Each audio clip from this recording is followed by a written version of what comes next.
सो इसका लिमिट्स हो जाएंगी डेफिनेटली। फिर हम सब्स्टिट्यूट करेंगे तो 0 to a,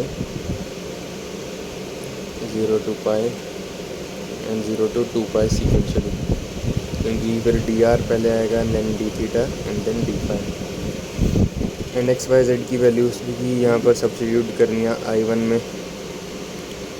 so x square और वाई स्क्वायर की जगह मैं लिख सकता हूँ r square into sine square theta cos square phi.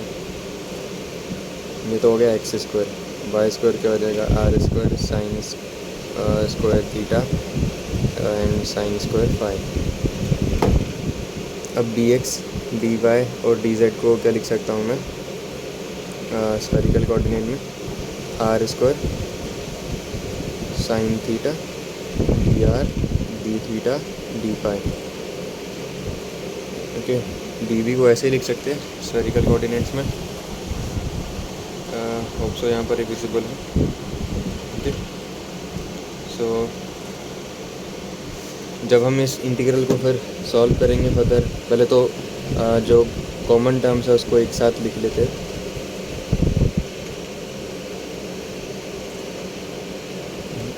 जैसे यहाँ पर r टू द पावर हो जाएगा 6 and sine to the power हो जाएगा 5 theta and cos square 5 into sine square 5 हो जाएगा। साइमल्टेनियसली फिर d r d theta d phi रहेंगे। अब सीक्वेंशियल इंटीग्रेट कर दो, पहले r के रिस्पेक्ट में इंटीग्रेट करना है, लिमिट सब्स्टिट्यूट करनी है। r टू द पावर 6 का इंटीग्रेशन होगा r to the power 7 divided by 7 and जब मैं लिमिट्स 0 to a सब्स्टिट्यूट करूँगा तो वो डायरेक्टली आंसर आ जाएगा a to the power 7 by 7। अब इसे इंटीग्रेशनल लिमिट से बाहर लाया जा सकता है। रिमेनिंग एंटिटीज़ कुछ इस तरीके से रहेंगी।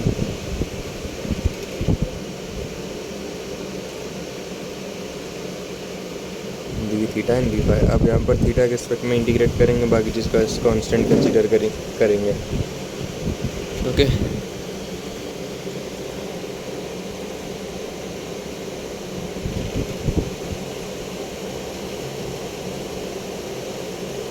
तो यहाँ पर अब sign to the power 5 theta का इंटीग्रेशन कैसे करेंगे। सो यहाँ पर साइन टू द पावर 5 का जो इंटीग्रेशन है वो थोड़ा लेंदी है, तो उसको सेपरेटली हम सॉल्व करेंगे। सो यहाँ पर रिज़ल्ट को डायरेक्ट लिखने से जगह मैं अपने रफ साइड पर कैलकुलेशन करके यहाँ पर दिखा सकता हूँ। नहीं तो मैं अगर एग्ज़ामिनेशन हॉल में मुझे इसको प्रूवन करना है तो मैं क्या कर सकता हूँ, यहीं पर ही एक डैश डाल के, मतलब लाइन डाल करके इसके नीचे separately sign to the power 5 theta d theta limits 0 to पाई को सॉल्व कर सकता हूँ। ठीक है, और यहाँ पर इनडेफिनिट इंटीग्रल्स के लॉस का हम यूज़ कर सकते हैं, बट यहाँ पर हम डेफिनेट इंटीग्रल के लॉस को भी यूज़ कर सकते हैं। दोनों में से किसी भी केस में अगर हम कंफर्टेबल हैं तो डेफिनेटली उसको प्रेफर करके सॉल्व कर सकते हैं इस इंटीग्रल को। यहाँ पर मैं ज़्यादा कंफर्टेबल इनडेफिनेट इंटीग्रल में हूँ तो मैं उसी तरीके से सॉल्व करूँगा। बाकी अगर डेफिनेट इंटीग्रल का कोई तरीका रहेगा तो मैं वो भी ज़रूर बताऊँगा अपकमिंग वीडियोस में। सो यहाँ पर मैं क्या करूँगा, इस फंक्शन को लिखूँगा as sine to the power 4 theta की जगह लिख सकता हूँ साइन स्क्वायर थीटा का square into sine of theta d theta. Okay, अब यहाँ पर मैं क्या सब्स्टिट्यूट करूँगा, कॉस थीटा को एज टी। यहाँ पर minus of sine theta d theta will be is equals to d t. Okay,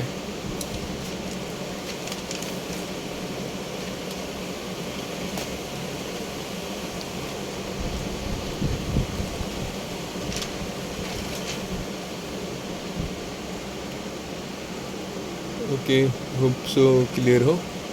just second इसको सेट कर लें दो। ओके, सो यहाँ पर अगर कॉस थीटा को एस टी सब्स्टिट्यूट किया है तो थीटा का वैल्यू 0 to पाई है,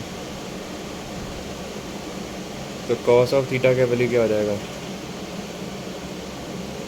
1 to -1 होगा।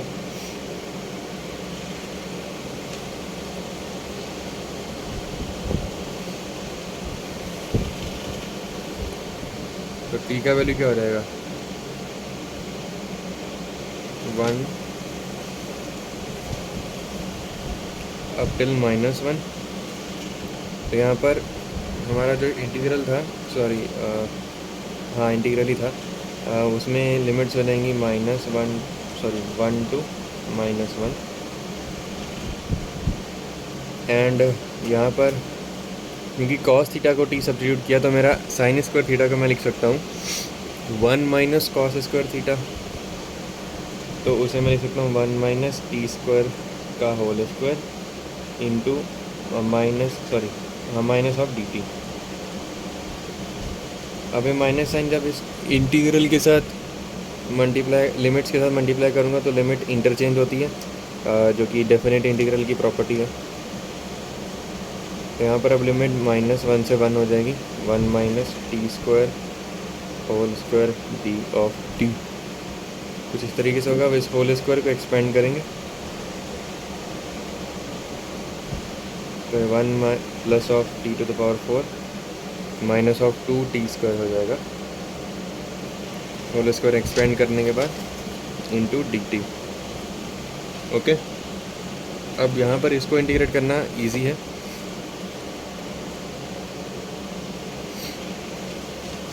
तो इसको डायरेक्टली इंटीग्रेट करके लिखता हूँ मैं। आई गेस यहाँ पर एक और बार इंटीग्रेशनल साइन डालने की ज़रूरत नहीं है।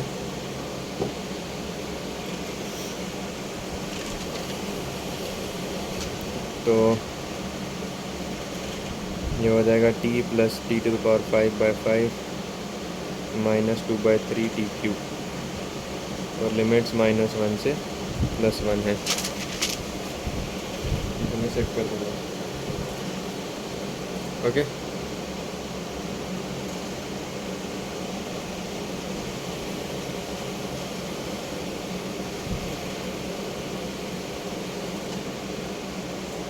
तो यहाँ पर इन लिमिट्स को सब्स्टिट्यूट कर दूँगा।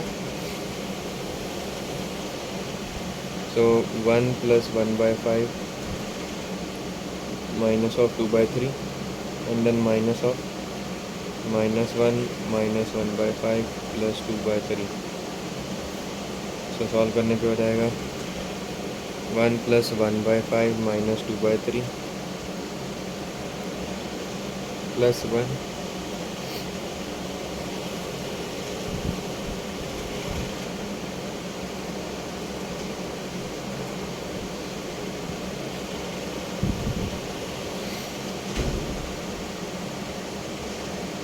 + 1/5 माइनस ऑफ 2/3।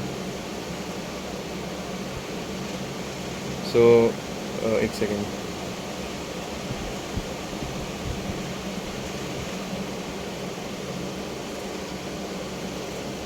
तो आएगा से डबल ही हो जाएगा इसका ऑलमोस्ट, है ना, इसके सम का।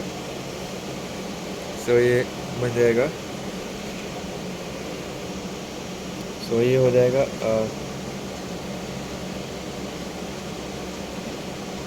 2 टाइम्स ऑफ 8/15, यानी हो जाएगा 16/15। सो अब यहाँ पर हम इसे अपने मेन इंटीग्रल में सब्स्टिट्यूट कर सकते हैं।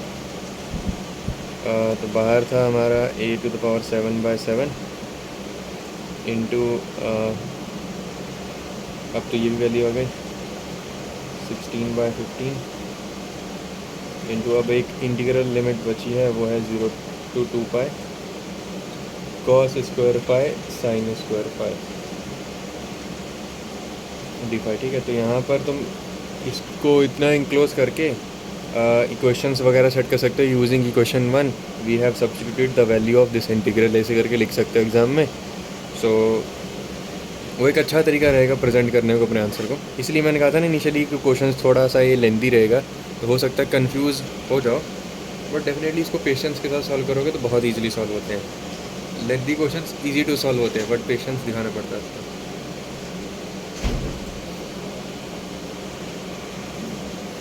अब इसका इंटीग्रल तो बहुत आसान है। साइन स्क्वायर की टर्म है, कॉस स्क्वायर की टर्म है। मैं क्या करूँगा, उसको साइन ऑफ 2 थीटा की फॉर्म में कन्वर्ट करूँगा।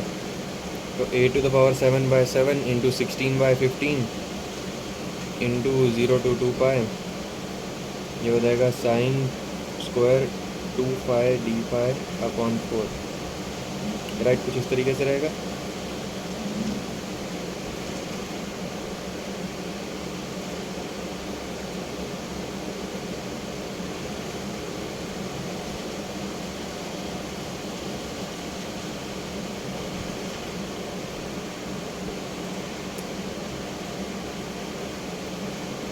तो यहाँ पर फिर इसको फर्दर लिख सकता हूँ मैं 1 minus cos of 4 theta by 8 theta नहीं, सॉरी ये 5 है तो 5 रहेगा। कुछ इस तरीके से लिख सकता हूँ मैं इसे, because 2 sine square theta is equals to 1 minus cos square 2 theta. तो इसी का लॉजिक यूज़ करके यहाँ पर मैंने साइन स्क्वायर 2 पाई को लिखा as 1 minus cos of 4 pi divided by 2। तो यहाँ पर इस कांस्टेंट को मैं बाहर ला सकता हूँ, this will be 2 a⁻7 by 7 into 15 is 105। And बस अब इस इंटीग्रल को सॉल्व करना है, तो पहला बन जाएगा 5 एंड सेकंड बन जाएगा माइनस ऑफ सॉरी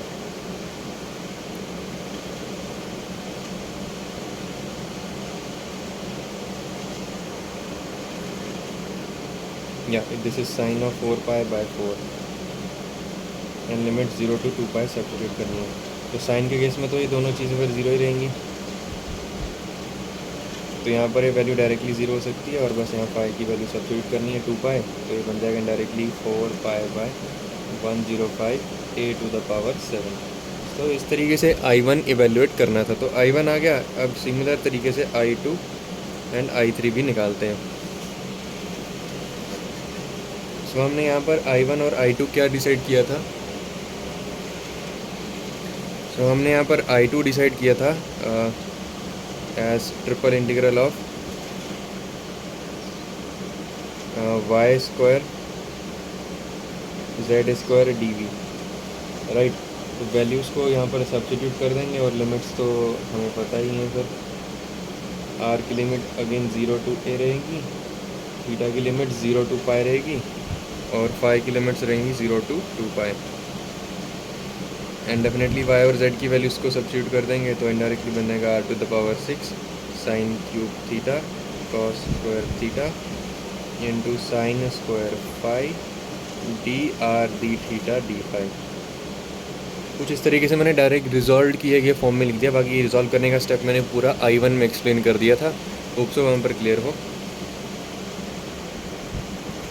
देन यहाँ पर लिमिट्स को सॉल्व करेंगे। r⁻6 का integration with respect to r will be r⁻7/7 and जब लिमिट सब्स्टिट्यूट करेंगे तो a⁻7/7 will be the desired result. And then r³ theta cos square phi.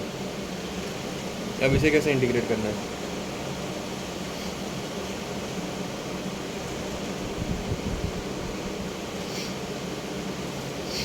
तो देखो यहाँ पर तुम डायरेक्टली कॉस ऑफ थीटा को t सब्स्टिट्यूट कर सकते हो। देखो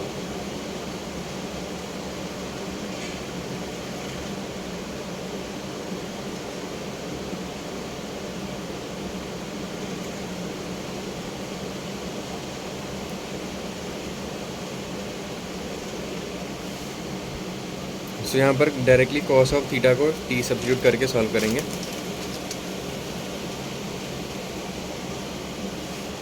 तो यहाँ पर अगेन वही डैश लाइन बनाएंगे एंड देन यहाँ पर इसको सेपरेटली सॉल्व करेंगे इंटीग्रल को। लिमिट क्या था 0 to पाई और इंटीग्रेशन किसका करना था sine square theta cos square sorry sine cube theta and multiplied by cos square theta d of theta. यहाँ कॉस थीटा को डायरेक्टली t सब्स्टिट्यूट कर सकते हो तुम। तो minus of sine theta d theta will be equals to d of t. Limits भी accordingly set हो जाएंगी। 1 to -1। अब कॉस थीटा टी है तो यहाँ पर मैं साइन क्यूब थीटा को लिख सकता हूँ sine square theta into sine theta. एक साइन थीटा यूज़ हो जाएगा डी टी को रिप्लेस कर, मतलब डी थीटा को रिप्लेस करने के लिए। सो आई गेस यहाँ पर माइनस साइन भी आएगा और साइन स्क्वायर थीटा को हम लिख सकते हैं 1 माइनस कॉस स्क्वायर थीटा, तो 1 माइनस टी स्क्वायर इंटू इस कॉस स्क्वायर थीटा को लिख सकते हैं as t square into d t. तो उसको सिंप्लीफाई करके लिखेंगे। माइनस साइन अगर लिमिट से मल्टीप्लाई करेंगे तो लिमिट्स इंटरचेंज हो जाएंगी। 1 minus t square into t square d t. अब ये इजीली रिजॉल्व हो सकता है। ये हो जाएगा t square d t minus of -1 to 1 t to the power 4 d T.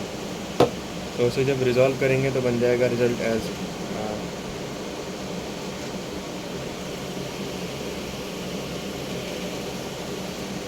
2 times of 1/3 minus 1/5. So this is equals to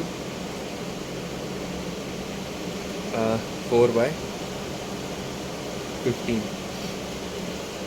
सो ये इसकी वैल्यू होगी। अब इसको सब्स्टिट्यूट कर सकते हैं हम अपने I2 इंटीग्रल में, जिसमें पहला इनपुट था e⁻7/7, सेकंड इनपुट हो गया 4/15 और थर्ड अपने को इंटीग्रेट करना है 0 to 2 pi sine square phi d phi. अब इसको हम डायरेक्टली लिख सकते हैं साइन स्क्वायर फाई को as 1 minus cos of 2 pi, जो कि मैंने पहले एक्सप्लेन किया था कि क्यों। एंड इस रिजल्ट को इंटीग्रेट करेंगे then final answer will be 4/105 pi a⁻7।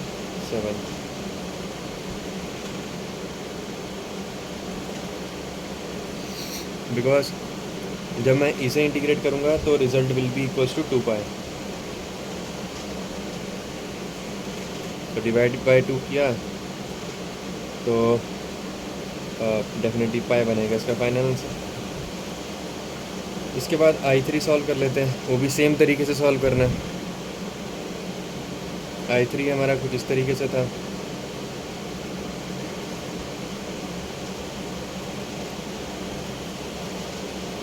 Right अब यहाँ पर सभी वैल्यूज़ और लिमिट्स को सब्स्टिट्यूट कर देता हूँ I3 में। 0 to 2 pi 0 to pi 0 to a r⁻6 sine cube theta cos square theta cos square phi dr d theta d phi. अब सिमिलर स्टेप में सभी चीज़ों को सॉल्व करेंगे जैसे पिछले वाले को किया था। कुछ ना कुछ ये I2 की तरह सिमिलर है, बस यहाँ पर कॉस स्क्वायर फाई है। तो कॉस स्क्वायर फाई को इंटीग्रेट कैसे करेंगे, इसको लिख सकते हैं एज 1 प्लस कॉस 2 पाई/2। बस ऐसे रिप्लेस करना और सॉल्व करना है। अगेन इसका भी इंटीग्रल पाई आएगा, बहुत इजीली बता सकते हैं क्योंकि स्टेप बाय स्टेप बताया ना कैसे आएगा। तो यहाँ डायरेक्टली पाई लिख सकते हो, क्योंकि अगर तुमने क्वेश्चन में एक बार सॉल्व करके दिखा दिया ना ये चीज़ को, तो बार बार सॉल्व करके नहीं दिखाना है। तुम लिख सकते हो directly using this value we can write this result. Okay और इनका इंटीग्रल भी तुमने कर लिया है तो इसका भी डायरेक्टली तुम लिख सकते हो। क्या आया था इसका 4/15 और इसका आया था a⁻7/7। सो फाइनल रिजल्ट तुम्हारा I3 देखो क्या बन गया 4 पाई/105 a⁻7। तो ये I3 आ गया। अब देखो यहाँ पर I3 कितनी जल्दी हो गया, क्योंकि I2 में ही वो सब चीज़ें कर रखी थी। राइट सो इसी तरीके से लंबे क्वेश्चंस इनिशियली थोड़ा टाइम लेते हैं, बट बाद में बहुत से रिजल्ट निकल रखे होते हैं तो वो चीज़ें जल्दी जल्दी सॉर्ट आउट होती जाती हैं। और फाइनल जो हमारा इंटीग्रल है I1 + I2 + I3 के बराबर है। एंड हमने देखा कि I1 और I2 और I3 तीनों ही बराबर हैं, तो डायरेक्टली 3 टाइम्स ऑफ 4 पाई/105 इंटू a⁻7, तो बन जाएगा 4 पाई/21। आई गेस ये 35 बनेगा। राइट हाँ 4 पाई/35 a⁻7 ये हमारा डिज़ायर्ड आंसर है। सो इस तरीके से इस इंटीग्रल को सॉल्व करना था। देखो स्फेरिकल कोऑर्डिनेट्स का यूज़ करके इसको सॉल्व किया। अब इसी को मैं अगर कार्टेशियन कोऑर्डिनेट से करता तो बहुत टाइम लग जाता, तो इसलिए स्फेरिकल कोऑर्डिनेट्स का यूज़ किया। और एक अच्छा क्वेश्चन था जिसमें हम अच्छे से स्फेरिकल कोऑर्डिनेट्स का यूज़ करना सीख सकते थे।